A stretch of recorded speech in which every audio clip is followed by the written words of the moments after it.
Caralho, o Luda Cris, foda-se. Porra de servidor é esse, mano? Ô, não pode cortar na mão não, hein?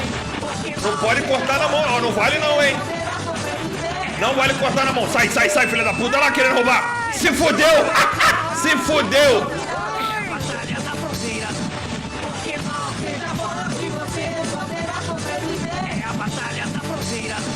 Pokémon, seja sempre o melhor e o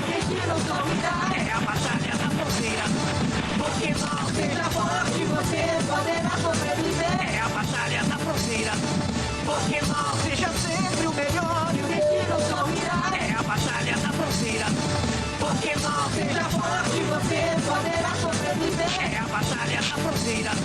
Pokémon, seja sempre o melhor e o destino sorrirá. Filha da puta. Saiba que o poder está em sua mão.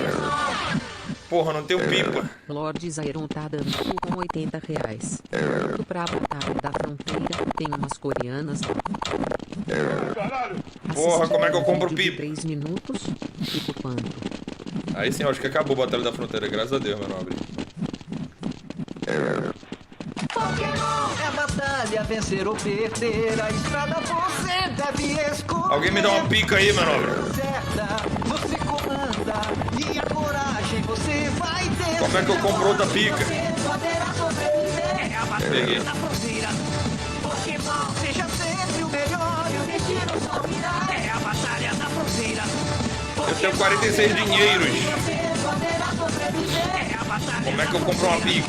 Pokémon, seja sempre o melhor e o destino sorrirá. É a batalha da fronteira. Pokémon, seja forte, você poderá sobreviver. É a batalha da fronteira. Pokémon, seja sempre o melhor e o destino sorrirá. É a batalha da fronteira. Pokémon, seja forte, você poderá sobreviver. É a batalha da fronteira. Pokémon, seja sempre o melhor e o destino sorrirá. É a batalha da fronteira. Pokémon, seja forte, você poderá sobreviver. O campeonato vai começar, hein? O campeonatão vai começar agora, hein, meu nobre?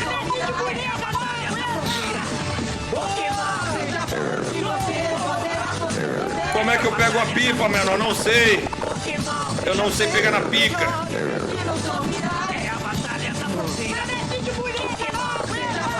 Eu perdi.